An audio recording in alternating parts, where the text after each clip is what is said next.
के तहत हो रहा है। अगली खबर आ रही है पेज नंबर 12 के ऊपर। 2023 में, पिछले साल यानी कि, हर चौथा भारतीय वॉइस क्लोनिंग से ठगी का शिकार हुआ। It's an important news. आप सबने भी इसके ऊपर डिस्कशन किया था, आपने भी बोला था हर चौथे भारतीय का मतलब है 25% पॉपुलेशन। यानी यहां अगर 200 लोग बैठे हुए हैं तो उसमें से 50 लोग ठगी का शिकार हो जाने चाहिए। इस हिसाब से हमने कोई छांट के थोड़ी बुला रखे कि एक मोहल्ले के लोग हैं सारे के सारे, ये सारे देश से आए हुए लोग हैं, रैंडम सैंपल है, कह के नहीं बुलाए हुए हैं। तो इन लोगों में से कम 50 लोग होने चाहिए जो ठगी का शिकार हुए हैं पिछले साल। आप में से कितने हुए हैं बताइए हाथ खड़ा करके। 1 2 3 4 5 6 ऑनलाइन ठगी। तो फिर यार ऑनलाइन ठगी की बात हो रही है। वॉइस क्लोनिंग से मतलब कंप्यूटर बोल रहा है और आप उसको ओटीपी दे दो।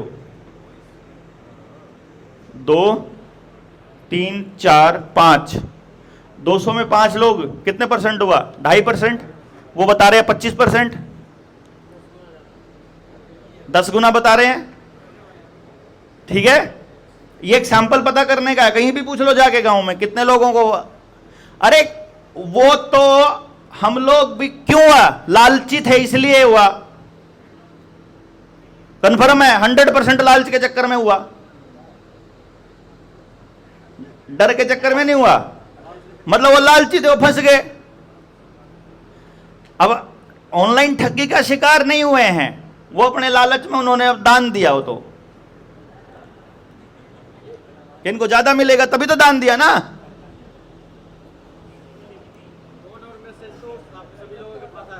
मैसेज तो सबके पास आया हुआ है ना, आप सबके पास, कि आप इतने की लॉटरी जीते हो, आप अपना नाम भेज दो, आपके पास ईमेल आई हुई है, आपके इतने का मतलब प्राइज भी नहीं है। वो सबके पास, किस किस के पास आया एक बार तो, और सबके पास आया, ठगी का शिकार नहीं हुए। लेकिन अच्छा, जब ये मैसेज आपके पास आया है तो नेता के पास नहीं गया होगा, नेता को पता नहीं होगा वो कहां से आया मैसेज, वो नहीं पता होगा, उसका आईपी एड्रेस क्या है वो नहीं पता होगा। सब इनके कहने से ही चलता है। तो एवरीथिंग इज प्लान्ड। समझ गए ना? यानी कि इनको मालूम है कि ऑनलाइन ठगी कौन कर रहे हैं, कब इनको ऑनलाइन ठगी बढ़ानी है, कब रोकनी है। अभी देख लो, जब इनको कत्ल करवाने होंगे तब चाकू के प्रहार आएंगे, खबरों में चाकू ही चाकू चलेगा। सीसीटीवी कैमरे के बखान करने होंगे तो खबरें देखोगे सीसीटीवी कैमरा लगा हुआ था इसलिए पकड़ा गया। लेकिन कोर्ट में किसी भी अपराधी को सजा मिली हो वो खबर नहीं आएगी, वो छोटी सी आएगी, ताकि आप लोग ये मानते रहो कि कोर्ट को अपना काम नहीं कर रही है। भाई क्या करें, मजबूरी में हमको पिसना पड़ रहा है। आप मान लो कि आपकी किस्मत ही खराब है, आप मान लो बाकी देश के साथ ठीक हो रहा है, बस मेरा टेम खराब है। असलियत में सबका ही खराब चल रहा है, लेकिन आदमी को लगता है मेरा खराब चल रहा है। ठीक है ना? क्योंकि अखबार में तो आ रहा है कि भाई देखो यहां भी चोरी और यहां भी, और चलो मेरे घर कम से कम चोरी नहीं हुई, चल मेरे घर कम से कम लठ नहीं बजे, चल मेरे घर में कोई ट्रक नहीं घुसा, चल कम से कम इतना तो बच रहा हूं, कोई बात नहीं, कोर्ट में मेरे खिलाफ आ गया। तो ये जो क्लोनिंग है, ये असल में क्या कर रहे हैं, ये आपको डिजिटल करेंसी की तरफ लेकर जाने के लिए ऑनलाइन को बंद कर रहे हैं। अभी आपने देखा होगा एटीएम में अब पैसे नहीं मिलते हैं, एटीएम में कैश नहीं मिलता है। पहले आपको बैंकों से बाहर निकाला कि बैंक के बाहर से ही काम नहीं करो, जमा कराने का काम और निकलवाने का काम एटीएम से ही करो। अब कह रहे एटीएम से मत करो, फोन से करो, घर पे बैठे बैठे करो। अब एटीएम की तरफ जाने की आवश्यकता नहीं है, अब फोन से करो।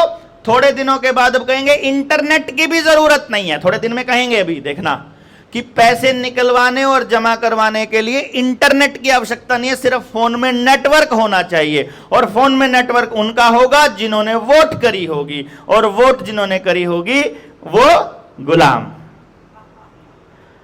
अभी आएगा ना? हाँ, तो जिन्हें नहीं करी वो तो बच गया, कह के दिखाइए मैं गुलाम नहीं हूं।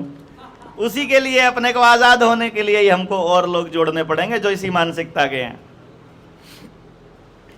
अगला आ गया जी, ध्यान से, इसी पेज नंबर 12 पे, कि बीएससी की डिग्री डाटा साइंस से करी किसी ने, 2500 छात्रों को जॉब और प्रमोशन मिल गए, 2500 बच्चों को मिल गए।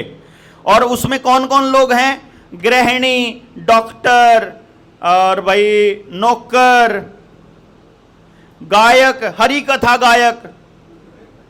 उन्होंने आईआईटी मद्रास से जुड़े, मतलब उन्होंने क्या किया, ऑनलाइन कोर्स ज्वाइन किया, ये जो इसके अंदर क्या बोले, BSc degree in data science, ठीक। और उनको मिल गए, और 25 कोर्स पूरा होने से पहले 25 लाख रुपए तक का पैकेज मिल गया।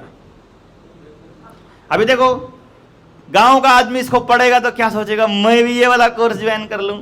ये कोर्स ज्वाइन करके वो कौन क्या बनेगा? Data scientist. डेटा साइंटिस्ट का क्या है कि आप जो भी फोन से जो आपको डेटा दिया जाए उसको एनालाइज करके, एनालिसिस करके, या उसको मैनेज करके एक जगह से दूसरी जगह शफल करके मशीन को सिखाना है कि ये काम कैसे करना है। वो जो इक्विपमेंट आपको दिया जाएगा, वो जो सॉफ्टवेयर आपके कंप्यूटर में डाउनलोड किया जाएगा, जो एप्लीकेशन डाउनलोड की जाएगी और जो उसके अंदर खुलेगी, उस एप्लीकेशन का कनेक्शन सीधा एआई से होगा और आर्टिफिशियल इंटेलिजेंस आपके काम को सीखेगी। आप अपने कंप्यूटर पर, मोबाइल पर, लैपटॉप पर जो भी कर रहे हो और वो इंटरनेट से जुड़ा है, तो आर्टिफिशियल इंटेलिजेंस उसको 24 आवर सीख रही है कि एक्सेल में कैसे काम करना है, वहां कैसे करना है। तो हर एक्सपर्ट को वो सीख रहा है। इसको मशीन लर्निंग बोलते हैं। मशीन लर्निंग चल रही है 24 घंटे। तो आपका काम, आपको काम पे लगा के मशीन को सिखा दिया जाएगा, फिर कहते हैं कि थारी भी जरूरत नहीं है, जैसे पहले हुआ है। गॉट इट के नहीं? समझ आया ना? और लेकिन गांव का आदमी बेचारा क्या कहेगा, अरे अभी वो तो तुम तो यार 10 साल 15 साल बाद की बात बता रहे हो, अभी नौकरी चाहिए तो कहां जाए, करना ही पड़ेगा। ठीक है ना? क्यों? क्योंकि गांव में कैसे बच्चे चाहिए, इस तरह की बात पर चर्चा नहीं होती है। तो जब आप पूरी तरह से तैयार हो जाएंगे तो हम आपको वहां से बैठे बैठे अपना प्रोग्राम देंगे कि अपने गांव में आज इस विषय पर चर्चा करनी है, सीरियस चर्चा करनी है। ड्यूटी पास जैसे बाकी जगह फोटो खिंचाते हैं ना कि आज झाड़ू मारनी है तो पहले गंद फैलाएंगे फिर झाड़ू मारेंगे, भले फोटो के। हमने नहीं करना भाई, अपन तो कह दिया अपना कर लो, क्योंकि आज का प्रोग्राम ये है। उससे हमें ये मालूम पड़ता रहेगा कि देश के अंदर कहां कहां कितनी जागरूकता आ गई है और लोग अब कुछ कहने के लिए, बोलने के लिए तैयार भी हैं कि नहीं, कुछ करने के लिए तैयार भी हैं कि नहीं। अपने गाँव के लिए नहीं तैयार है तो भाई अपन नहीं कहेंगे, तैयार दिखाई देंगे तो कर देंगे। अब जब अखबार को, अभी एक चैनल है खबर की खबर, क्या नाम है? खबर की खबर। उस चैनल के ऊपर हम एक वीडियो डालेंगे, यही वाली वीडियो उस पे भी डालेंगे, ठीक है। उस चैनल पे जाकर के इस वीडियो को, और एक और वीडियो डालूंगा 6 घंटे की, उस वीडियो को रात को लगा के छोड़ दो और सुबह तक उसको चलने दो, उसके घंटे पूरे करने हैं। शुरुआत वाले ना, हम क्या सोच रहे हैं कि आप सारे लोगों में से जो जो यस करेंगे, जितने भी, हर अखबार को पढ़ के उस अखबार में जो समाज को जानने लायक बातें होंगी कि इस खबर का पॉजिटिव पहलू ये, नेगेटिव पहलू ये, अनपढ़ आदमी इसको ऐसे सोचेगा, पढ़ा लिखा इसको ऐसे सोचेगा, नौकरी पर लगा हुआ इसको ऐसे एनालिसिस करेगा, वो सारी बात एक 15 मिनट की वीडियो में आप कह सकते हो। पूरा अखबार 10 मिनट में बोल सकते हो ना। 10 मिनट की वीडियो बनाई और उनसा कागज तो दूसरी पेज पर रह गया उसमें।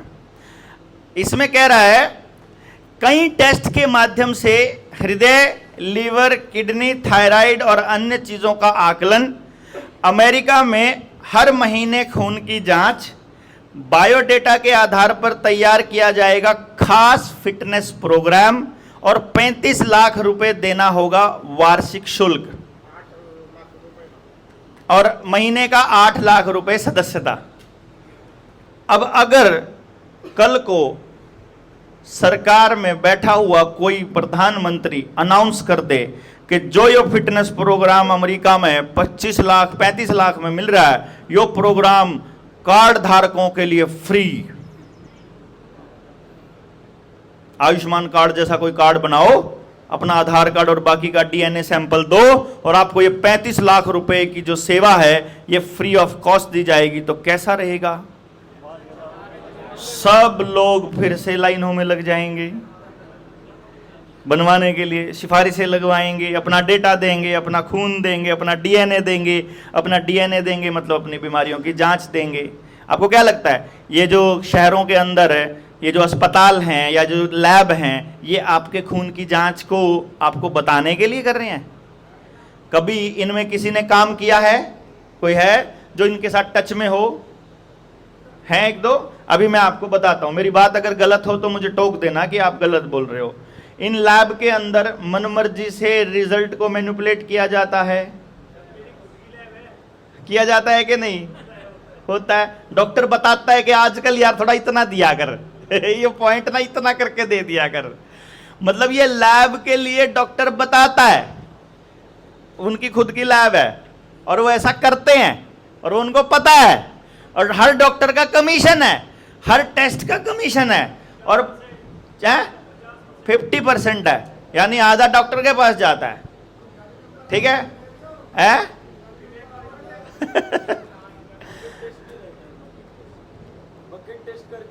कोई सा भी हो, बकेट टेस्ट भी हो चाहे कोई टेस्ट हो, 50% डॉक्टर का जाएगा।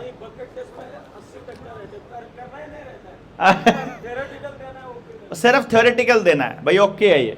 हाँ, उसमें 80% डॉक्टर का है।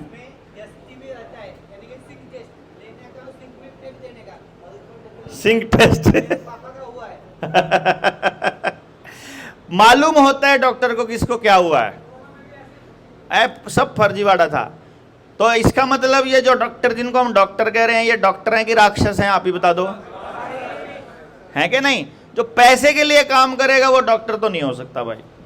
हाँ, जो नहीं करता उसको मैं राक्षस नहीं कह रहा हूं, उसके लिए सेफ साइड रख लेते हैं ना। कोई मान आने का दावा करते, मैंने सबको थोड़ी कहा था, मैंने कहा था जो पैसे के लिए काम करता है वो सत्यानाशी है, उसी ने नाश करा था अपने समाज का। तो अब ये करते क्या है, जितनी भी रिपोर्ट आपकी ऑनलाइन जाती हैं, असल में उनको वही वाला मैटर जो आपको देना है, ब्लड ग्रुप वो इनके काम का नहीं है।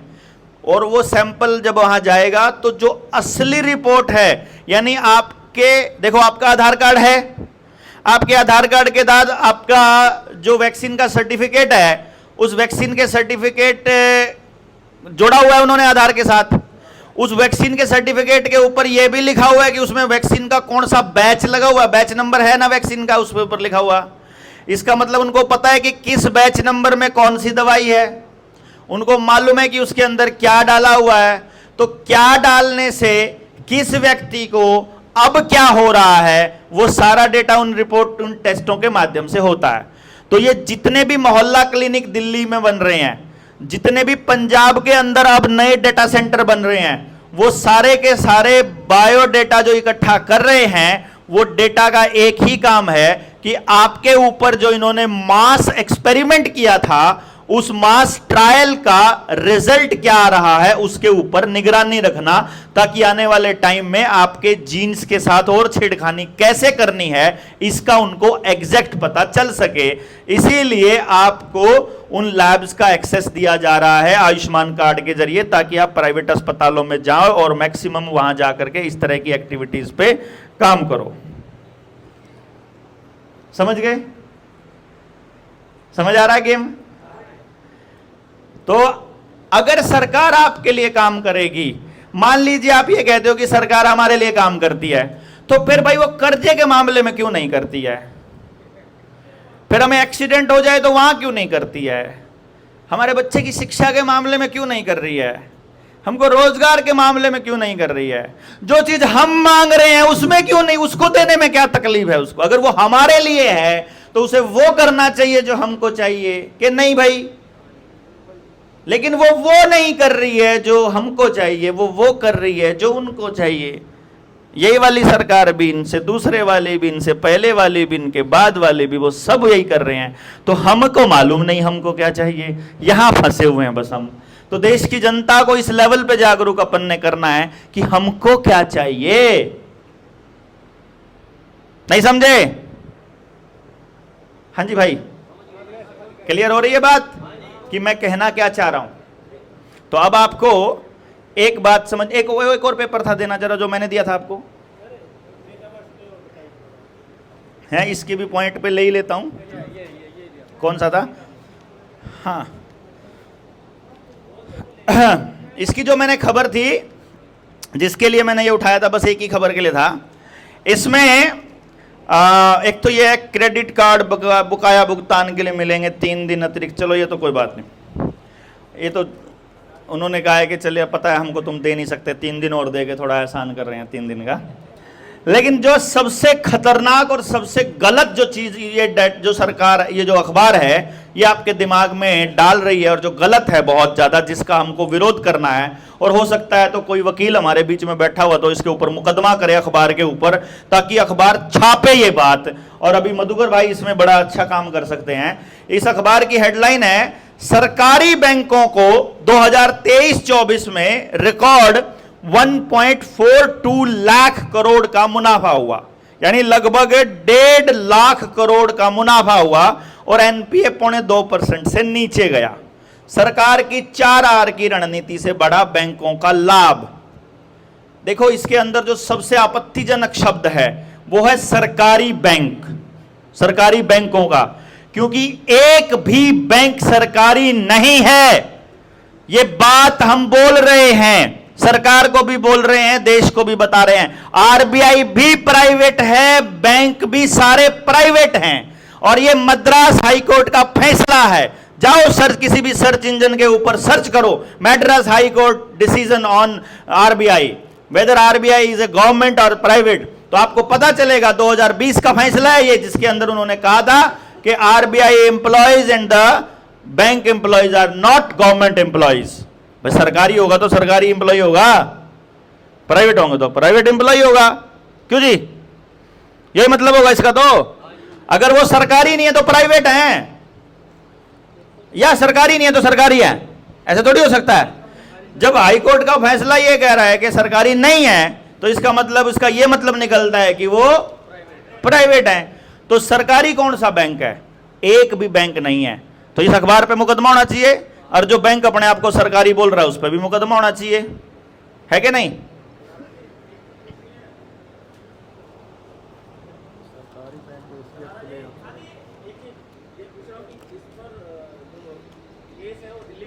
कहीं भी किया जा सकता है, अखबार में छपा है, बढ़िया है जी, ठीक है। अब एसबीआई को इंजीनियरिंग ग्रेजुएट्स की भर्ती क्यों करनी पड़ेगी भाई? सरकारी बैंक एसबीआई है ना, और क्योंकि बैंकिंग इनको ऑनलाइन करनी है, सारा का सारा खेल, तो इंजीनियर तो इसलिए चाहिए ना उनको।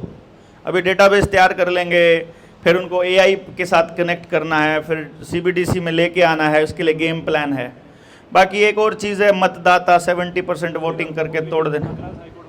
हाँ हाँ मालूम है मुझे, मैं फैसला पड़ा मेरे पास, तो ठीक है ना। मैं तो इसलिए चिल्ला चिल्ला के बोल रहा हूँ, लोग ढूंढे अपने आप से। वो लोग मेरे को बोलते हैं, मेरे को मैसेज करेंगे, वो फैसला भेजना। अरे ढूंढने में तूने मेरे को मैसेज किया यार, सर्च कर ले, थोड़ी रिसर्च करना सीखेगा अपने आप से, मेरे से ही पूछ लेगा। तो हमारे यहाँ बात यह है कि खुद रिसर्च करना सीखो, हम आपको ये ट्राई कर रहे हैं। तो मेरे ख्याल से आप 5 दिन में इतने ट्रेंड तो हो गए होंगे कि आप रिसर्च करना सीख जाओ। वहां क्या लिखा हुआ है इसका मतलब भी पता लगने लग गया, आपको पता लग गया कि नहीं? तकनीक, जितनी तकनीक आप यूज कर रहे हैं, उन तकनीकों में क्या क्या है। अभी हम लोग पंखा यूज कर रहे हैं, कूलर यूज कर रहे हैं हम, लाइट, तीसरा यूज कर रहे हैं हम मोबाइल, चौथा यूज कर रहे हैं साउंड सिस्टम। अभी जो सामने जो दिखाई दे रहे हैं, ज्यादा नहीं, हम इन्हीं पे बात कर लेते हैं कि हमें इनकी जरूरत क्या है। देखिए, जिंदगी को अगर बेहतर तरीके से जीना है, अगर स्ट्रेस फ्री जीवन जीना है, अगर टेंशन मुक्त होकर के जीना है और खुश रहना है, तो उसका एकमात्र नियम है, जो प्राकृतिक व्यवस्था है, प्रकृति की व्यवस्था है, उसके सिंक्रनाइजेशन में, उसके पैरेलल में, उसके साथ में, उसको निभाते हुए, उन नियमों को निभाते हुए आप जियोगे तो आप सुखी रह सकते हो। अदरवाइज सुखी रहने का कोई मतलब नहीं है। तो सबसे पहले यह बता दो, सुखी रहना चाहते हो कि दुखी रहना चाहते हो? सुखी रहना चाहते हो।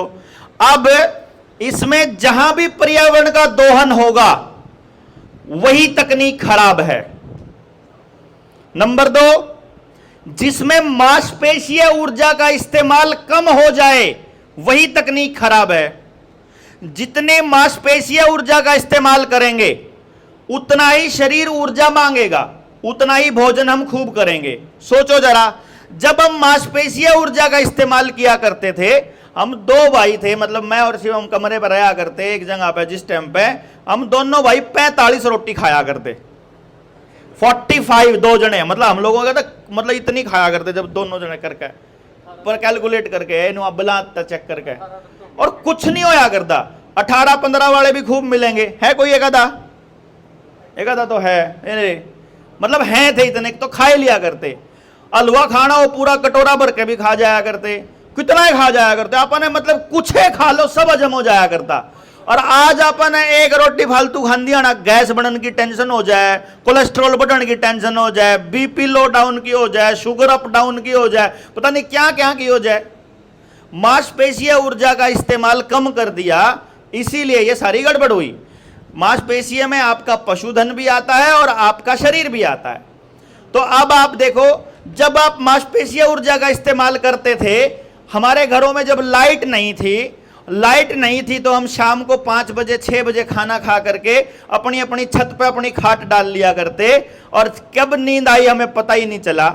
ना कदे मच्छर लड़े, ना कदे गर्मी लागी, ना कदे बीच में नींद खुली। चिड़िया तड़की अपने आप 4-5 बजे उठा दिया करती। नहीं, गलत कह रहा हूं कि सही कह रहा हूं? एक आदमी डिप्रेशन में दिखा दो इस टाइप से जीने वाला, और जिसने मांसपेशीय ऊर्जा खत्म कर दी, एक आदमी दिखा दो स्वस्थ या सही बिना टेंशन का, जिसके घर में झगड़ा ना हो, जिसका जीवन खराब ना हो रहा हो, जिसका शरीर खराब ना हो रहा हो। ठीक, तो मतलब पंखे की आवश्यकता हमको नहीं है।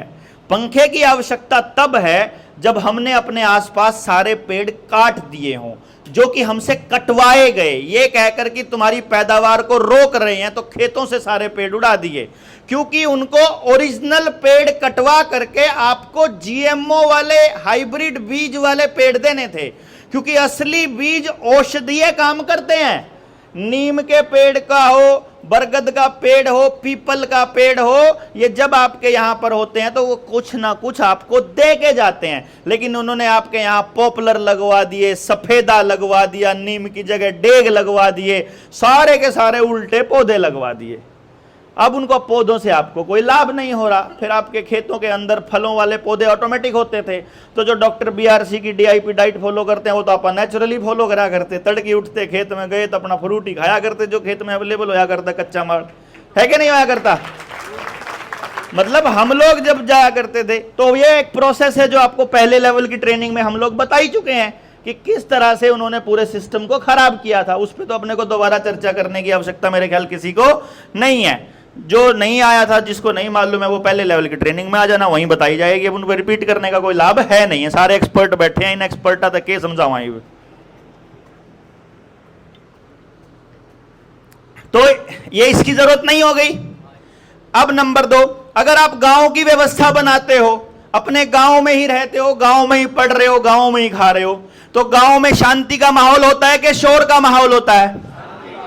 वहां बहुत सारे लोग इकट्ठे हुए हैं कि मोहल्ले में इकट्ठे हुए हैं? मोहल्ले में इकट्ठे होने के लिए किसी सांग गाने वाले ने, किसी रागनी गाने वाले ने कदे भी माइक की जरूरत पड़ी थी? गांव में इतनी शांति होती थी, रात को आराम से रागनी दूर दूर तक आवाज जाया करती, कोई टेंशन ही नहीं है। मेरे जैसा आदमी अगर शांत से माहौल में बैठा हो तो 200-300 आदमियों तक अपनी बात आराम से पहुंचा सकता है, आराम से, बिना किसी जोर के। तो माइक की टेक्नोलॉजी की आवश्यकता हमको नहीं है।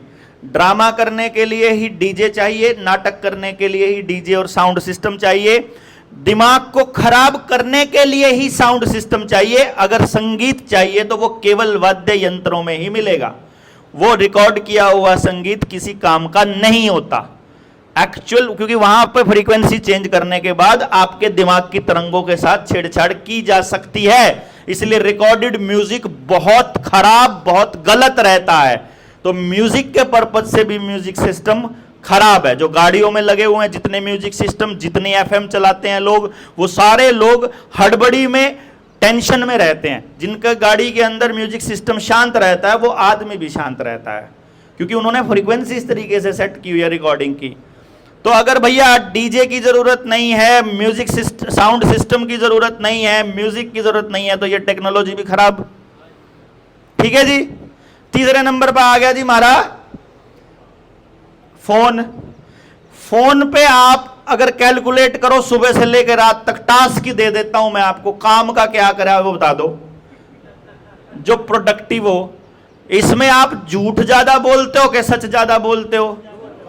जो आज जब से मोबाइल आया तब से आदमी झूठ बोलता है। जो आदमी झूठ बोलता है उसकी आत्मा पर एक अननेसेसरी का बोझ इकट्ठा हो जाता है। जिसकी आत्मा के ऊपर बोझ इकट्ठा रहता है वो आदमी कभी सही निर्णय नहीं ले पाता। जो आदमी सही निर्णय नहीं ले पाता वो कभी भी आंख में आंख डाल करके या सीधा खड़ा होकर के सवाल नहीं पूछ सकता। जो सवाल नहीं पूछ सकता उसकी जिंदगी बर्बाद होने से कोई नहीं रोक सकता। जिसकी जिंदगी बर्बाद होने से कोई नहीं रोक सकता, फिर उसका तो नाश होना तय है भाई। फिर क्या है? तो ये मोबाइल बढ़िया है, खराब है आप देख लो, हैं? इसके अंदर खराब होने में क्या है कि इसको बनाने के लिए गोल्ड भी लगता है, निकल भी लगता है, और जितनी धातुएं लगती हैं वो धातुएं निकालने के लिए फिर खनन करना पड़ता है, फिर जंगल काटने पड़ते हैं। तो ये प्रकृति के नियमों के खिलाफ है, यहां भी खराबी है। कुछ लोगों ने मुझसे पिछली बार एक बात कही थी, बोला जी बिल्कुल खराबी नहीं है, आप तो कति सारा सिरे तक कांटा मारो। मैं भाई तू लाभ बता दे एक। बोला जी 2 लाभ तो ये बता दूंगा। मैं कहा बता। कह रहे जी एक लाभ तो ये कि ये मोबाइल ना होता तो आप रिकॉर्डिंग नहीं करते, ये मोबाइल ना होता तो हम आपसे नहीं मिलते, और ये मोबाइल है तो मेरी माँ घर में बीमार है, अगर मोबाइल है तो मैं अपनी माँ का हालचाल पूछ लेता हूँ, मोबाइल ना होता तो मैं अपनी माँ का हालचाल भी नहीं पूछता, और इमरजेंसी होगी तो मैं भाग जाऊंगा। तो मैं कहा चल तेरे तीनों सवालों का जवाब देता हूं। जैन ने जो सत्यानाश ना करा होता तो मने गामा गामा देश में जाकर बोलने की जरूरत नहीं पड़ती, सब तक बात पहुंचाने के लिए रिकॉर्ड करने की भी जरूरत नहीं पड़ती। जब मने जरूरत नहीं पड़ती तो आप तक पहुंचने की भी जरूरत नहीं पड़ती। अगर हर गांव में जागरूक साथी तैयार होते, हमारा एजुकेशन सिस्टम ऐसा होता कि हम जागरूक बच्चे पैदा करें, जागरूक नागरिक बनाए वहां से पढ़ाई से, तो हमारे को जरूरत नहीं होती। तो मैंने रिकॉर्डिंग की जरूरत नहीं, आपने वीडियो सुनने की जरूरत नहीं, बात खत्म होगी यहीं पे। रही बात तेरी माड़ी भाई, जतने 5 पड़ोसी रेन कमा लिए होंगे, 5 पड़ोसी रेन कमा लिए होंगे, चाहे तुम्हारे कहते 1 महीना किते बाहर जा, चाहे किते कुछ तेरा जो जी करे वो कर, घर 4 बेटे और बैठे हो तो क्या टेंशन है भाई? पड़ोसी अगर आपके साथ कनेक्शन में है, पड़ोसी बैठा है भाई, जो इमरजेंसी में भी तू अपनी मां ने ठा के कौन ले जा सकता? तने भी किसी पड़ोसी तय फोन करना पड़ेगा, रे मेरी मां है उन्हें संभालिए जाके, यहां से जाने में तो तने 2 घंटे 5 घंटे लगेंगे। तो इमरजेंसी में काम मोबाइल आया, पड़ोसी आया, तो पड़ोसी ने कमा लो ना, मोबाइल की क्या जरूरत भाई? क्या में जरूरत है? कोई बात पहुंचाने की जरूरत नहीं है। तो जब आदमी अपना काम कर ले तो इन सब चीजों की जरूरत ना पड़े। तो जितने सवाल हैं अपने सवाल भाई अपने लिख लियो, और फिर सारे भाइयों ने सारे सवालों के जवाब दे देंगे जिसे हमारे पे दिए जाओगे। तो ईब के जो पशु हैं वो हमारे से अच्छे हैं फिर तो। और फिर आदमी को दिमाग क्यों दिया जब वो तकनीक बनानी नहीं चाहिए उसने? देखो हर जीव को दिमाग एक ही काम के लिए दिया गया है, उसको दिमाग दिया है सर्वाइवल के लिए, और जो उसने सीखा अगली पीढ़ी को पास ऑन करने के लिए। मतलब अपना एक ही पर्पज है, जो पाया है वो अगली पीढ़ी को देना, उसको बेहतर बना के देना, मतलब, और प्रकृति के नियमों का पालन करते हुए देना। ये अपने आने का एक पर्पज है। जाना तो कन्फर्म है। आदमी हो या कोई भी जीव हो, कोई भी जीव है, उसमें पेड़ भी आ गया, उसमें पशु भी आ गया, और उसमें इंसान भी आ गया, कुछ भी है, वो उसकी एक मूल मतलब इंस्टिंक्ट है अंदर से जो हर किसी में है, वो है अमर होने की। हर कोई, मतलब कोई भी मरना नहीं चाहता है बेसिकली ना, तो वो जिंदा रह नहीं सकता। उसे मालूम है कि मैं नश्वर हूं, तो उसका शरीर जब छोड़ना होता है, किसी भी जानवर को शरीर छोड़ने से पहले मालूम पड़ जाता है कि मेरा शरीर अब मैं छोड़ने वाला हूं। पेड़ को भी मालूम होता है कि अब मेरा समय पूरा हो गया है। आदमी को भी लगभग मरने से पहले मालूम हो जाता है। वो अपने आसपास लोगों से इस तरीके से बात करने लग जाता है जैसे कि वो अपनी फाइनल जाने की तैयारी कर रहा है, अगर उसको कोई इंजेक्शन ना लग रहा हो तो, ठीक है ना, उसको मौका नहीं मिलता। उनको अपनी वसीयत पहले ही बना लेनी चाहिए, बाकी वो अपनी बनवा के रख लो।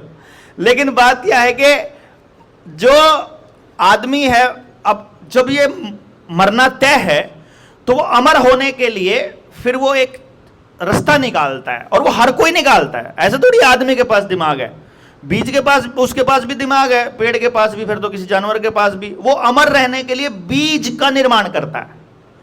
जब तक उससे जिया जाए तब तक वो जिंदा रहने की कोशिश करता है। वो जीता है, मतलब पेड़ है, पानी नहीं मिल रहा है तो कोई बैक्टीरिया को बोलेगा नीचे से पानी लेके दे मुझे, कोई और पानी नजदीक में किसी दूसरी खाड़ में उधर है तो उसकी जड़ें उस तरफ चल पड़ेंगी, पेड़ की जड़ें नीचे ही नीचे जिधर पानी होता है उस तरफ चलने लग जाती हैं। तो मतलब उसको वो जीने की हर संभव कोशिश करता है जब तक उसका बस नहीं है। फिर वो बीज बना देता है, वो बीज के रूप में उसका जो डीएनए है वो ट्रांसफर होकर के फिर वो बीज जिंदा रहता है। तो वो फिर आराम से शांत हो जाता है कि अब मेरा बीज सुरक्षित है। आप देखोगे शांति से कौन आदमी मरता है, जिसको ये मालूम है कि मेरा बीज सुरक्षित है ना। अपने बच्चे अपनी औलाद, और अगर किसी का पोता पोती हो रहे तो देखो दादी के कहती पावेगी पोते का ब्याह और देख लूं, क्योंकि उसने अगला बीज चाहिए कि मेरे ही और बीज कहीं तैयार हो गए। समझ गए ना। बेसिकली उसका जो मूल भाव है वो ये है कि मैं अब सुरक्षित हूं, अभी कम से कम इतना अमर तो मैं हो गया, और इसके बाद इसकी संतानें हैं वो अमर। तो वो मूल एक पॉइंट है। अब वो अमर होने के लिए, जैसे आदमी के पास जो दिमाग था वो कम्युनिकेट करने के लिए इस्तेमाल किया उसने, और हर एक जीव के पास दिमाग है और वो कम्युनिकेट करता है। हर एक जीव, जितने भी जीव हैं, मतलब चींटियां भी, मधुमक्खियां भी, भैंस भी, कुत्ता भी, सुअर भी, सब कम्युनिकेट करते हैं, आपस में भी करते हैं, जैसे हम लोग अपने फैमिली में भी करते हैं और बाहर की फैमिली से भी करते हैं। तो ऐसे ही वो लोग अपनी फैमिली में भी और बाहर भी सब जगह कम्युनिकेट करते हैं। अब जब वो कम्युनिकेट करते हैं तो वो उस वस्तु को एज इट इज वो बता पाते हैं, सत्य को, न्यू का न्यू, जो उनको नॉलेज मिला है वो पास ऑन कर देते हैं। उनको बहुत ज्यादा बोलने की आवाजों की जरूरत नहीं पड़ती है। व्यक्ति ने अपने भाव बताने के लिए जब से शब्दों का इस्तेमाल करना शुरू किया, तब उसने अपनी भाव जो उसने समझा उस बात को, उसने वो उसमें बीच में घुसाना स्टार्ट कर दिया। समझे ना। आदमी ने जो समझा, जैसे मैंने बताया था कल भी अपन ने एक्सरसाइज करी थी ना, उसमें क्या था कि शब्द जैसे ही इंक्लूड हुए, अगर मैं आपको लिखने को देता तो शायद लिख आप ज्यादा बेटर पाते। बोलने में गड़बड़ हुई क्योंकि सुनने में गड़बड़ हो जाती है, पढ़ने में गड़बड़ नहीं होएगी क्योंकि वो शब्द पूरे के पूरे न्यू के न्यू लिखे हुए हैं। तो बोलने में जब गड़बड़ हुई तो सुनने में गड़बड़ हुई, सुनने में गड़बड़ हुई तो समझने में गड़बड़ हुई, समझने में गड़बड़ हुई तो उसने फिर अपना दिमाग बीच में घुसा दिया। इसीलिए वो कहां तो शादी की साइकिल की बात आ रही थी, कहां बात आ गई इतना लोन चाहिए, लोन नहीं मिलेगा यहां से। मतलब वो बात का कुछ और ही बन गया ना। अपन ने वो एक्सरसाइज करी तो सबको मालूम है। तो वो जो नॉलेज का जो ट्रांसफर हुआ आगे, वो एक्चुअली कहीं करप्ट हो गया बीच में, वो नॉलेज था। और वो करप्शन जब आया दिमाग में, तो वो जो करप्ट दिमाग थे, उन करप्ट दिमागों ने अपने आप को अमर रखने के और रास्ते ढूंढने शुरू किए। वो मतलब ये जो क्लोनिंग है, ये जो क्लोन टेक्नोलॉजी है, मेटावर्स है, ये जो ये मेमोरी न्यूरालिंक है जो एलन मस्क का, ये अमर होने का ही बेसिक उनका पर्पस है, कंट्रोल का। वो सोचते हैं कि ऐसा कंट्रोल करके हम अमर हो जाएंगे। वो इतने सारे लोगों में एक आदमी जो है, उस टाइम पे देखा होता कि एक आदमी कई कई स्त्रियों को पत्नी के रूप में भी रखता होता था। वो मतलब अपना बीज हर जगह छोड़ते रहना चाहता था। अल्टीमेटली उसका ये पर्पस था। वो ऐसा सोचता है कि मेरा जीवन में आने का यही पर्पस है, जो जैसे समझ में आता वैसा करता है। लेकिन आदमी ने तकनीक बनाई, बेसिकली कोई भी तकनीक है ना, आदमी ने अपने लिए बनाई है तब तक उसका कोई बहुत ज्यादा नुकसान नहीं हुआ। जैसे कि किसी भारी चीज को उठाना है और उसे उठाने के लिए आपने लीवर का इस्तेमाल कर लिया, नीचे कुछ रख के डंडे का उसका, तो वो भी मशीन है, वो सिंपल मशीन है, सबसे सिंपल। तो जब आपने उसका इस्तेमाल किया तो आपने अपना काम आसान कर लिया। भारी चीज को लेके जाने के लिए आपने गोल लट्ठों का इस्तेमाल कर लिया, उसके नीचे रखकर भारी चीज भी मूव करा दी। ऐसे ही करके आपने तकनीक अपने इस्तेमाल के लिए जब तक इस्तेमाल की तब तक वो गलत नहीं थी। बट जब आपने उस तकनीक का व्यापारीकरण करना स्टार्ट कर दिया, जब आपने उसको बेचना शुरू कर दिया, तो आपके लिए उसको नए वर्जन्स बनाने शुरू किए, वहां गड़बड़ हुई। फिर तकनीक धीरे धीरे तकनीक को बेचना शुरू किया, तो उस तकनीक का कंट्रोल करने की कोशिश की। वो कंट्रोल करने के चक्कर में वो आदमी ने फिर ऐसी तकनीक बनाई कि वो उसी के कंट्रोल में रहे। और फिर अब ऐसी तकनीक लाने की कोशिश कर रहा है कि इस तकनीक के सहारे मैं आदमी को भी कंट्रोल कर लूं और बाकी चीजों को भी कर लूं। वो तब तकनीक को इतना ज्यादा आगे लेके जाता जा रहा है कि वो ये भूल रहा है कि तेरा आने का पर्पस क्या था। तो अब वो अमर होने के और रास्ते ढूंढने लग गया, तकनीक के रास्ते, साइंस के रास्ते, दूसरी चीजों के रास्ते। तो वो करप्ट दिमाग ही करते हैं। हम लोग तो नहीं करना चाहते हैं किसी के साथ ऐसा, लेकिन वो लोग कर रहे हैं। तो उन्होंने वो जो किया है वो अपने लिए किया है। जैसे जिसने बिजली आपको दी है वो आपके लिए नहीं दी है, उन्होंने सुविधा के लिए नहीं दी थी। बिजली का पर्पस क्या था? बिजली से क्या चलता था? बिजली से चलता था आपका मतलब सबसे पहले चलने लगी चक्की गंडासा, 2 चीज चली सबसे पहले, फिर तीसरी चीज चली खेत की मोटर, और फिर चौथी चीज चली टेलीविजन। अच्छा इनकी हमें जरूरत नहीं थी, इनमें से किसी भी चीज की हमको जरूरत नहीं थी, लेकिन हमको जरूरत एहसास कराई उन लोगों ने। पहले हमको यकीन दिलाया कि ये बिजली तुम्हारे फायदे की चीज है, क्योंकि फिर तुम लोगों को पढ़ना था तो तुम दिए की रोशनी में आंख फड़ाते थे। जिस टाइम पे दिए की रोशनी में आंख फड़ाते थे उस टाइम पे एक भी आदमी को चश्मा नहीं लगा हुआ था। लेकिन अब जब लोग धुएं में भी आंख फड़ाते थे, चूल्हे की आंख, उसमें भी, तब भी हमारी माओं को चश्मा नहीं था। अब आप गैस के चूल्हे पर बनाते हो, धुआं बिल्कुल नहीं होता है, लाइट में पड़ते हो, खूब रोशनी है, अब चश्मे चढ़ने लग गए हैं। ऐसा कैसे हो सकता है यार, है ना? तो उन्होंने आपको देर तक जगाना था, आपकी मांसपेशियां ऊर्जा कम करनी थी। आपको क्या लगता है कि बिजली तभी आई थी धरती पर जब आपको मिली थी? नहीं भैया, उन्होंने ये बड़े लंबे अरसे से है, हमारे पुरखे जो हैं ये सारी तकनीकों को जानते थे, उनको पता था इससे हरासमेंट होता है सारी चीजों का। चूने में हम लोग अपने घर इसलिए बनाया करते थे कि जब भी ये घर गिरेगा इसकी हर चीज, हर ईंट, हर लकड़ी इस्तेमाल होगी दोबारा से। हमारे कच्ची झोपड़ियां इसलिए नहीं बनती थी कि हम लोगों को बनाना नहीं आता था या हम गरीब थे। अमेरिका में अब ट्रेंड चला हुआ है, उनको सबसे महंगी आलीशान जगह उसको बोलते हैं जहां झोपड़ी बनी हुई है, मतलब कच्ची झोपड़ियां, कच्ची मिट्टी की। यानी कि अब अमेरिका इन बातों को लग्जरी में ले रहा है, झोपड़ी को लग्जरी में लेता है और मकानों को बेकार मानता है। ये बात हमारे पुरखों को पहले से मालूम थी। हमारे घरों में वो जो झोपड़ियां, हमारे अब कह देंगे हड़प्पा संस्कृति से पहले के हमारे वो नहीं मिलते हैं, अवशेष नहीं मिलते। अवशेष कहां से मिलेंगे? हमारे पुरखों के पास वो टेक्निक और वो समझ थी कि वो जानते थे कि हमने कोई ऐसी चीज बनानी ही नहीं जो कि इस सृष्टि में रहे।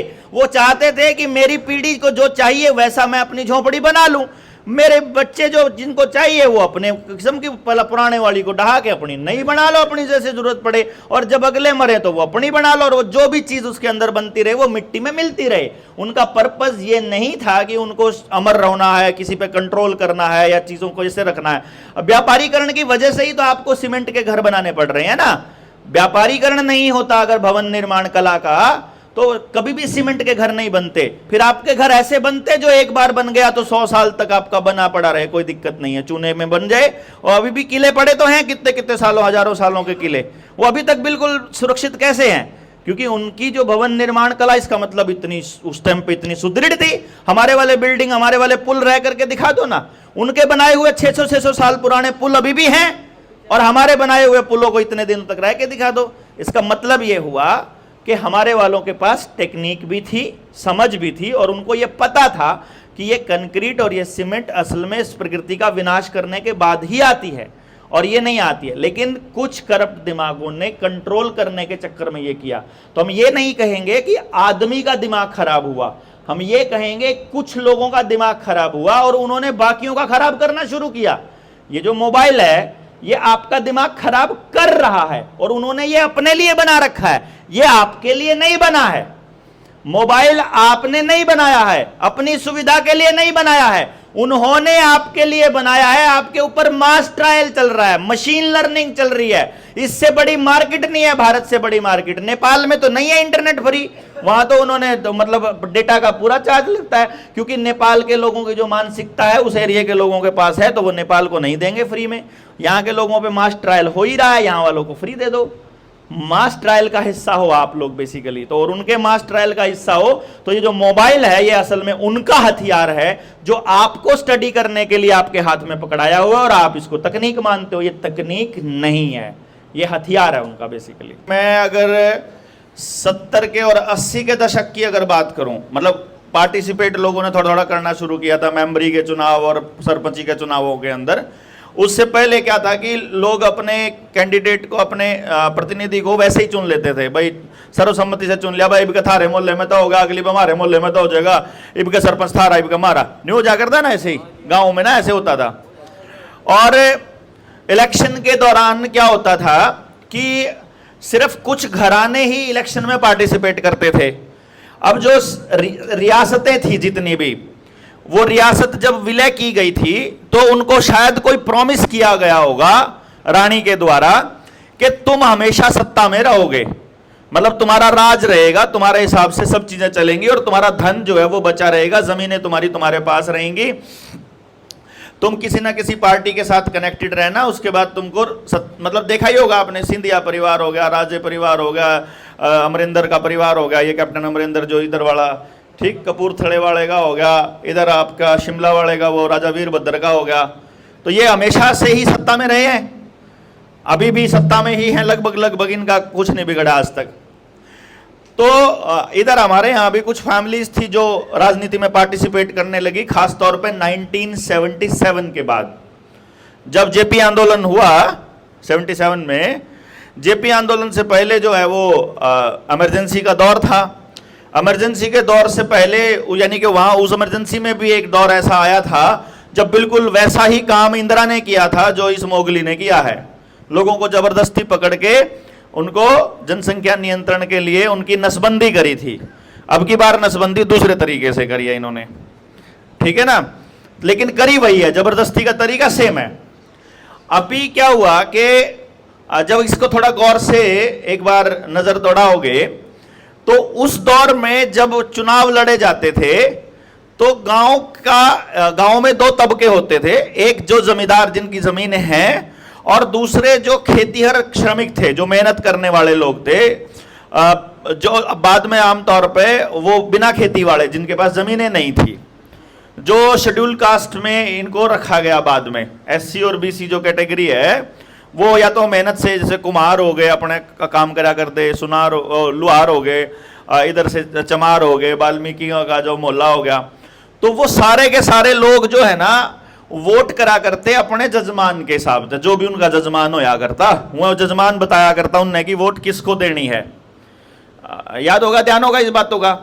और उसमें जब फिर जैसे चौटालाज की पार्टीज हमारे हरियाणा में आई, मैं अपनी उधर की बताता हूँ, आप लोग यहाँ यूपी के हिसाब से कैलकुलेट कर लेना है, आपका जो भी स्टेट होगा प्रोसेस वैसी ही होती है पैरेलल में। तो जैसे वहाँ क्या हुआ कि जब उनको सत्ता चाहिए थी, उधर से वो अलग हो गए कांग्रेस से, देवीलाल, और उसने फिर अपने गांव में अपने आदमी बनाए। तो गांव के लोग जो पॉलिटिक्स में जो पार्टिसिपेट करने वाले थे या जिनका इंटरेस्ट था, उन लोगों ने उस पार्टिसिपेशन में ऐसा काम किया कि अपने मतलब जिसको इन्होंने बाद में इलेक्ट्रॉनिक वोटिंग का एक बहाना बनाया था जिस दौर को, वो था बूथ कैप्चरिंग। एक शब्द का इस्तेमाल किया उन्होंने, जो कि बिहार में बहुत ज्यादा यूज हुआ था जब लालू की सरकार आई थी। लालू के जो लोग थे उन्होंने जो जिस तरह से वहां बूथ कैप्चरिंग करी थी, तो यही इल्जाम चौटाला के ऊपर भी लगता रहा है कि ओम प्रकाश चौटाला की जो पार्टी के लोग हैं वो भी बूथ कैप्चरिंग किया करते थे। तो सुना ही होगा आप लोगों ने भी। अच्छा, तो अब इसको इन्होंने क्या था असल में ये होता था कि गांव के एक दो लोग ही पॉलिटिक्स में पार्टिसिपेट करते थे। वो लोग जिस आदमी के साथ होते थे उसी के बारे में ज्यादातर लोगों को पता होता था, और वो लोग फिर अपने जो काम करने वाले मजदूर भाई हैं, जो गांव का दूसरा तबका जिसके पास जमीन नहीं है, उसको कह दिया करते कि तुमने अब की बार फलाने निशान पे निशान लगाना है, मोहर लगानी है, और वो उसी पे मोहर लगा दिया करते अपने साथियों के साथ, क्योंकि सारे तबके आपस में जुड़े थे। उनको मालूम था कि भाई हमारा घर चलेगा तो खेत तो चलेगा, खेत तो इन दो रह जाइए, ज्यादा नाराज कर दिए तो फिर हमारा घर नहीं चलने का। या फिर भाईचारा इतना बढ़िया था कि आपस में एक दूसरे के साथ वैसे ही व्यवहार, मतलब वो बात अलग थी कि उनके पास जमीन नहीं थी या वो गरीब थे, लेकिन आपस में ठीक ठाक व्यवहार था, कोई किसी ने भूखा मरते हुए नहीं था। अब यहां क्या होता है, जब वोटिंग हो रही है और वोटिंग में वो उसके कहने से वोट डाल रहा है तो सरकार बन जाती है। हालांकि पूरा गांव पार्टिसिपेट कर रहा है, लेकिन ऊपर बैठे लोगों को यह मालूम है कि वोट असल में 2-4 लोगों की मेहनत पड़ी है, चाहे 20% पड़ी हो, चाहे 60% पड़ी हो, चाहे 80%। जिन लोगों ने वोट डाली है उनका वोट के प्रति कोई जागरूकता नहीं है, कोई रुझान नहीं है। ये तो समझते हो ना, मतलब उनको वोट में इंटरेस्ट नहीं था, किससे देने, किसे दे दो मरार, किसी से भी दे दो, मतलब उनका कोई इंटरेस्ट ही नहीं था कि वो किसको वोट डाल रहे हैं। यानी वोटिंग के प्रति वो लोग रुझान, मतलब उनका इंटरेस्ट नहीं था। तो इसका मतलब ये था कि वो लोग वोटिंग की प्रक्रिया में आने के लिए मेंटली तैयार नहीं थे, और अभी भी वो समाज की बनाई हुई व्यवस्था में ही एस्टैब्लिश रहना चाहते थे, और वो सामाजिक व्यवस्था में ही थे। तब प्रोसेस चालू हुई समाज को तोड़ने की। जमींदार को और खेती और काम करने वाले को, जिसके पास जमीन नहीं है, उसको तोड़ने के लिए मनरेगा लाया गया। फिर SC ST एक्ट लाया गया, जिसके अंदर समाज के दूसरे तबकों के साथ आपस में फिर लड़ाई और मुकदमे भी चले जाए। इधर से भीमराव अंबेडकर को समर्थन करने वाले लोग खड़े किए गए, और उन लोगों के जरिए समाज में यह प्रचारित किया गया कि इन जमींदारों ने तो हमारे हक लूटे हैं और हमारे ऊपर अत्याचार किए हैं, हमें तो अछूत माना है, हमारे साथ तो इतने सालों तक जुल्म किए हैं। मतलब उसमें चाहे डॉक्टर भीमराव अंबेडकर के जीवन काल से उठा लो कोई कहानी, मास्टर जी वाली, अगे तो पानी नहीं पीने दिया करते थे, गड्ढे में तो उसमें तो कुएं में तो पानी नहीं पीने दिया करते थे, इस टाइप की बातें, जबकि रियलिटी कुछ और हुआ करती थी। मैंने पिछली एक ट्रेनिंग में एक एक्सपेरिमेंट किया था, उसमें हमने क्या किया था कि जैसे अगर मैं आप लोगों से पूछूं, भाई अगर मैं ये कहूं कि हम एक समाज बनाना चाहते हैं, इन लोगों का एक गांव बनाना चाहते हैं, इन लोगों का, जितने लोग यहां बैठे हैं, इन लोगों में से अच्छा पहले बताओ, आज तक किसी ने जात पूछी किसी से? यहां मोर्चे में 2.5 साल में आज तक किसी ने किसी की जात नहीं पूछी भाई, और ना मेरे ख्याल तक कोई फर्क करा आदमी आदमी में, है कि नहीं? कहां से आया, कितना कमावे, कैसा है, बस कैसा है बस ये देखा हम, आदमी कैसा है बस, वो बैकग्राउंड पे कहीं जाने की जरूरत नहीं, फैमिली बैकग्राउंड पे जाने की जरूरत नहीं, अपने को आदमी को देख लो। तो ऐसे ही हम बैठे थे, तो ग्रुप के अंदर 200-250 लोग थे यूं ही। अब अगर मैं आपके सामने एक ऑप्शन रखूं, मुझे बताइए, हम एक गांव बनाना चाहते हैं, तो क्या आप लोग उस गांव के मेंबर बनने को तैयार हो? ठीक है, और मैं आपको ऑप्शन दे रहा हूं कि उस गांव में हर व्यक्ति को कुछ ना कुछ करना पड़ेगा, तैयार हो? ठीक है। दूसरा ऑप्शन यह भी है, आप अपनी मर्जी से कर सकते हो जो भी करना चाहो, मतलब जिसका जिसमें इंटरेस्ट हो, जिसने डांगरा का प्यार हो डांगरा वाला काम संभाल लो, जिसने दूध में इंटरेस्ट हो उसका संभाल लो, जिन्हें खेती में इंटरेस्ट हो खेती में, जिन्हें सफाई में इंटरेस्ट हो सफाई में, जिन्हें कपड़े धोने में इंटरेस्ट हो कपड़े धोने में, जिन्हें रोटी बनाने में इंटरेस्ट हो रोटी बनाने में, जिन्हें रोटी खुआने में इंटरेस्ट हो रोटी खुआने में, जिन्हें लोहे का काम करना लोहे का करो, जिन्हें सनार का करना सनार का करो, कुम्हार का करना कुम्हार का करो, तारी मर्जी, तुम जो करना चाहो। तो कोई ना कोई काम चूज करने के लिए कौन कौन तैयार है? अपनी मर्जी का सारे तैयार हैं। कोई ऐसा भी है जिसको सफाई पसंद है, खूब खुद भी सफाई करना और औरों को भी सफाई में रखना है? कोई ये लोग हैं। तो आपको अगर सफाई का ही काम दे दिया जाए तो? हाँ जी, कौन कौन तैयार है सफाई का काम करने को? ये लोग तैयार हैं। अगर सफाई का काम करोगे तो फिर तुम्हें नालियों में घुसना पड़ेगा, वहां लैटरिंग भी पावेगी, गोबर भी पावेगा, अच्छा आदमी कोई डांगर कुत्ता भैंस मरी पावेगी, अडवारे भी करने पड़ेंगे। चमड़े का काम करने भी तैयार है कोई? 1 2 3 4 लोग चमड़े का काम करेंगे। तो भाई अगर चमड़े का काम करोगे तो मरे हुए जानवर काटोगे तो बैक्टीरिया तो आएगा इनके पास। तो भाई अगर बाकी सारे लोग सलाह करके ये बताओ कि ये सारे के सारे ऐसा काम करेंगे जिसमें इनका शरीर जो है वो सारा दूषित हुआ रहेगा, इनके घर अपने घरों के बीच में ही घुसाएं कि अलग बनाएं? भाई अलग बनाने पड़ेंगे कि उसी में बनाने पड़ेंगे? इनको जब ये सफाई कर का या डांगर मार का काट का उसका चमड़ा तार का है तो इन्हें सीधे रसोई में बांट दिया? नहीं, अलग बनाना ठीक रहेगा। भाई तारे अलग कमरे बना दा, कोई दिक्कत तो नहीं। अलग बर्तन रख दा तारे, कोई दिक्कत तो नहीं। भाई अलग अरेंजमेंट कर दा, कपड़े लत्ते सारा कुछ अलग अलग करने में कोई दिक्कत तो नहीं है इसमें? नहीं दिक्कत है ना किसी को भी। तो इसमें जात का क्या है भाई? इसमें अछूत का क्या है? वो चालबाज लोगों ने हमारी समाज की व्यवस्था को म्यूचुअल मानी हुई व्यवस्था, अगले ने खुद चूज करा भाई मैंने सफाई का करना, क्योंकि उनको करने में मजा आता है। भाई कुछ लोगों को एक्चुअली मजा आता है गंदगी को साफ करने में, अंदर से महसूस करते हैं कि हमने उन लोगों के लिए एक अच्छी जगह बनाई।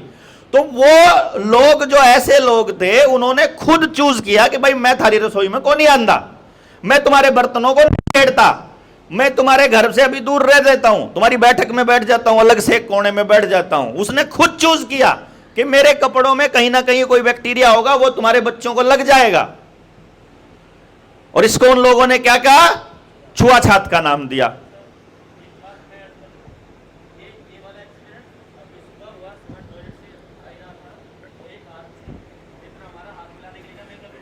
हाँ, हम वैसे भी टॉयलेट से आते हैं और सामने कोई आ जाए और हाथ मिलाते हैं, भाई रुक जा मैं नहीं हाथ मिलाता, तू तो आया वहां से, मैं तेरे साथ वैसे नहीं मिलाऊंगा। कोई वैसे भी कर सकता है ना।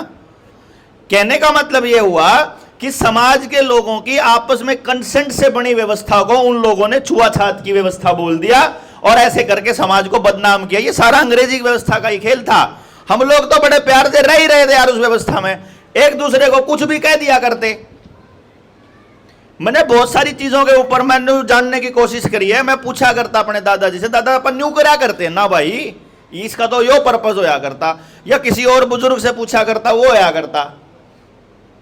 हमारे हरियाणा में ना, जैसे जो एससी और बीसी कैटेगरी के लोग थे, हमारे हरियाणा में कुछ लोग उनको डैड बोलते हैं। आपने भी सुना है? किस किस ने मेरा इस बात का पता है ना, इस बात का? अब मैंने यो पता करा कि यार यह गाड़ी है क्या, कुछ लोग इसको गाड़ी मानते हैं। हक भाई, वह कुछ लोग उन्हें डेड कह दें, कुछ लोग उन्हें डेड कह दें, कुछ लोग इस टाइप का वो यूज करें। कमीन तो अलग शब्द हो गया, लेकिन ये जो 1/1/2 भी बोल रहे हैं उसने, मतलब वह अपने अपने तरीके निकाल रहे बोलने के। अच्छा, जो नौजवान बच्चा है वो इसको गाड़ी मानता है, और जो आज का जो आदमी है, जो आज जो SC/ST एक्ट लगाता है, वो भी उसको गाड़ी मानता है। अब मैं इसके मैंने कई लोगों से इस बारे में, जब एक बार मेरा गुंडी फंस जाए तो मैं पूछता रहा करूं, जब तक उसका कोई लॉजिकल एक्सप्लेनेशन नहीं मिलता। भाई मैंने न्यू बता दो, यू 1/1/2 क्यों करा है भाई? यू आदमी डेढ़ क्यों करा है? यो डेढ़ रोटी खाया करता, यो डेढ़ टांग पचाल्या करता, यो मतलब इसको किस हिसाब से कहना? जिस आदमी ने पहली बार कहा होगा वो क्यों कहा होगा? फिर समझ में आया ये बात। ये समझ में कैसे आया कि अंग्रेज लोग इंडियन लोगों को, भारत के लोगों को पीटा करते थे कोड़े से। कोड़े भी मारा करते, उनके डंडे भी मारा करते, सांटे भी मारा करते। और वो जो भारत के लोग, जो वेतनभोगी लोग थे, जो उनके नौकर थे, वो तो इसलिए नहीं बोलते थे कि हम तनख्वाह ले वहां। और जो मार खान लग रहा है गांव का आदमी, वो अकेला खड़ा, उसके साथ कोई खड़ा होनिया नहीं है, वो भी नहीं उठाता था। तो जब अंग्रेज उसके साथ में, उनकी औरतों के साथ में अत्याचार किया करते थे, तो वो आदमी अकेला महसूस करने की वजह से कुछ बोल नहीं पाता था। और जब वो कुछ बोल नहीं पाता था, तो वो जो अंग्रेज, कोई प्रोग्रेसिव अंग्रेज भी आ जाता है, वो उस दूसरे अंग्रेज को बोल रहा है कि यार ये लोग आवाज क्यों नहीं उठाते अपने लोगों के लिए, ये तो अपने ही लोगों हैं, अपने लोगों के ऊपर पिटाई करने लग रहे हैं, अपने लोगों के खिलाफ तो इनको बोलना चाहिए कि इनके ऊपर अत्याचार हो रहा है। तो वो अंग्रेज उसको बोलते हैं, they are dead people, they are dead people, dead people, मरे हुए लोग हैं ये, आत्मा मरी हुई, ये नहीं बोलते, ये आवाज नहीं उठाते। अब वहां भी जो समाज के अंदर जो बाद में फिर क्या हुआ कि वो तो सामाजिक व्यवस्था ना बिगड़े इसलिए नहीं बोलते। गांव में एक आधा जमींदार का बच्चा ऐसा हो जाता है जो घमंडी हो जाए, वो ऐसे लोगों के साथ जिनके पास जमीन नहीं है, उन्हें गाली देकर बोलता है। और वो जो गाली देके बोलता है, फिर वो बोलता नहीं है, वो भी चुप रहा है। तो वह फिर बात वहां से आती है कि they are dead people, dead है ये, अपने खिलाफ उठी आवाज, अपने खिलाफ जो हो रहा अत्याचार है उसके खिलाफ ये बोलते नहीं है, उनको डेड बोलते हैं। डेड मतलब मरे हुए। आई बात समझ में? और आपने इसका बना दिया कुछ और। देखो क्या मतलब, ये ऐसे करके ये व्यवस्थाओं में गड़बड़ियां होती हैं। हो सकता है किसी एक व्यक्ति ने गलती कर दी हो, लेकिन उसका खामियाजा फिर पूरा समाज भुगते, ऐसा तो संभव नहीं, ऐसा ठीक नहीं, वो तो गलत है ना कि पूरा का पूरा उनका समाज या पूरा का पूरा हमारा समाज या पूरा पूरा आपका समाज या मेरा परिवार, ऐसा नहीं होना चाहिए। तो वो जो वोटिंग वाली प्रक्रिया थी, वैसे ही मैं जो उसको वहीं पे आते हैं, तो वोटिंग वाली प्रक्रिया में कोई शामिल नहीं होता था। तो अंग्रेजों को मालूम था कि जब तक ये लोग वोटिंग में शामिल नहीं होते तब तक ये गुलाम कैटेगरी में नहीं आते हैं। जितना प्रचार वैक्सीन के लिए हो रहा था उतना ही प्रचार आज वोटिंग का हो रहा है। तो जितना फायदा वैक्सीन से होना था उतना ही फायदा वोटिंग से होना है। मानते होगे क्योंकि प्रचार जिसका सरकार करेगी, न्यू समझ लो वो नाश है हमारा। यानी जहां भी लोक कल्याण विभाग द्वारा जारी कुछ भी होगा ना, वो हमारा नाश है। पीछे लाकर प्रचार करना पड़ा उनको हमारी सोच वैसी बनानी पड़ती है, या तो उसको वहां तक लेकर जाने के लिए पहले कुछ तोड़ना पड़ेगा व्यवस्था में से हमारी, और नई व्यवस्था को एक्सेप्ट करने के लिए माहौल बनाना पड़ेगा। तो वो माहौल बना रहे हैं ये लोग।